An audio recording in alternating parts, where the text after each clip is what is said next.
चुनावों में काले धन के प्रभाव की चर्चा ये कोई नई बात नहीं है, वर्षों से हो रही है।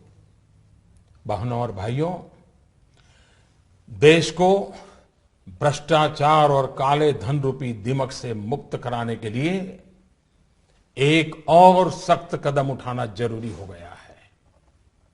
आज मध्यरात्रि यानी 8 नवंबर 2016 की रात्रि को 12 बजे से वर्तमान में जारी 500 रुपए और 1000 रुपए के करेंसी नोट लीगल टेंडर नहीं रहेंगे। ये मुद्राएं कानूनन अमान्य होगी। 500 और 1000 रुपए के पुरानी नोटों के जरिए लेन देन की व्यवस्था आज नहीं होगी। काले धन और जाली नोट के कारोबार में लिप्त देश विरोधी और समाज विरोधी तत्वों के पास मौजूद 500 रुपये, 1000 रुपये के पुराने नोट अब केवल कागज के एक टुकड़े के समान रह जाएंगे। ऐसे नागरिक जो संपत्ति मेहनत और ईमानदारी से कमा रहे हैं, उनके हितों की और उनके हक की पूरी रक्षा की जाएगी। ध्यान रहे कि 100 रुपये, 50 रुपये, 20 रुपये, 10 रुपये, 5 रुपये, 2 रुपये और 1 रुपया का नोट और सभी सिक्के नियमित है और लेन देन के लिए उपयोग हो सकते हैं, उस पर कोई रोक नहीं है। हमारे यह कदम देश में भ्रष्टाचार, काला धन एवं जाली नोट के खिलाफ हम जो लड़ाई लड़ रहे हैं, सामान्य नागरिक जो लड़ाई लड़ रहा है, उसको इससे ताकत मिलने वाली है।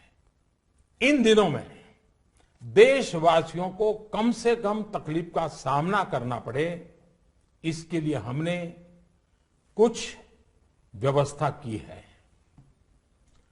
500 और 1000 रुपये के पुराने नोट 10 नवंबर से लेकर 30 दिसंबर 2016 तक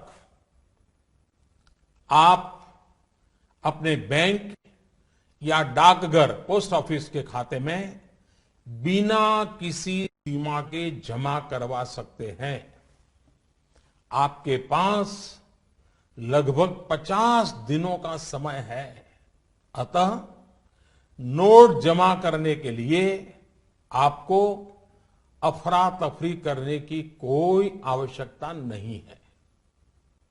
आपकी धनराशि आप ही की रहेगी, आपको कोई चिंता करने की जरूरत नहीं है। 500 रुपये या 1000 रुपये के पुराने नोटों को खाते में डालकर आप अपनी जरूरत के अनुसार फिर से निकाल सकते हैं।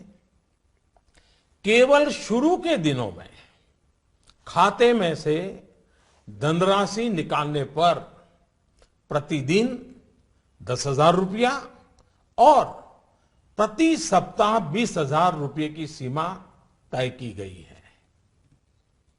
ऐसा नए नोटों की उपलब्धता को ध्यान में रखते हुए किया गया है। इस सीमा में आने वाले दिनों में वृद्धि कर दी जाएगी। खाते में जमा करने की सुविधा के साथ साथ एक दूसरी सुविधा भी दी जा रही है। तत्काल आवश्यकता के लिए 500 और 1000 रुपये के पुराने नोटों को नए एवं मान्य नोट के साथ 10 नवंबर से 30 दिसंबर तक आप किसी भी बैंक या प्रमुख और उप डाकघर, हेड पोस्ट ऑफिस और सब पोस्ट ऑफिस के काउंटर से अपना पहचान पत्र जैसे कि आधार कार्ड, मतदाता कार्ड यानी कि voter card, passport, pan card इत्यादि सबूत के रूप में पेश करके आप नोट बदल सकते हैं। प्रारंभ में 10 नवंबर से 24 नवंबर तक 4,000 रुपया तक के पुराने 500 एवं 1,000 रुपये के नोट बदले जा सकते हैं। 15 दिनों के बाद यानी 25 नवंबर से 4,000 रुपये की सीमा में वृद्धि कर दी जाएगी। ऐसे लोग जो इस समय सीमा के अंदर अर्थात 30 दिसंबर 2016 तक पुराने नोट किसी कारणवश अगर जमा नहीं कर पाए, उनको 500 और 1,000 रुपए के पुराने नोट बदलने का एक आखिरी अवसर भी दिया जाएगा। ऐसे लोग रिजर्व बैंक के निर्धारित ऑफिस में अपनी राशि एक घोषणा पत्र यानी डिक्लेरेशन फॉर्म के साथ 31 मार्च 2017 तक जमा करवा सकते हैं।